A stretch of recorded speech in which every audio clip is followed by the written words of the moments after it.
ஐயன் வெள்ளி அம்பலத்தில் நடனமாடிய காட்சி 6ஆம் திருவிளையாடலில் உள்ளது.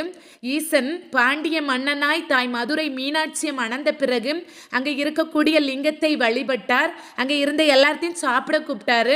வியாக்கிரபாதரும் பதஞ்சலியும் எப்போதும் சிதம்பர நடராஜரின் ஆனந்த திருநடனத்தை பார்த்துவிட்டு தான் சாப்பிடுவாங்க. இன்றைக்கு எங்களுக்கு அந்த காட்சி கிடைக்குமா என்று மெதுவாக ஈசனிடத்திலே வினைவினார்கள். ஈசன் மதுரை சிதம்பரத்திலும் மேம்பட்டது என்று கூறினார். சுந்தரர் அங்கு வெள்ளி அம்பலம் ஒன்று தோன்ற வேண்டும் என்று நினைத்தார். ரத்தின மேடையுடன் வெள்ளி அம்பலம் ஒன்று அங்கு வந்தது. அதில் ஏறி ஈசன் நின்றார்.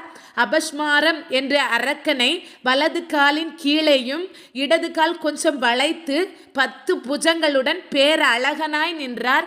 சடையும் கங்கையும் சந்திரனும் துள்ளி ஆடின.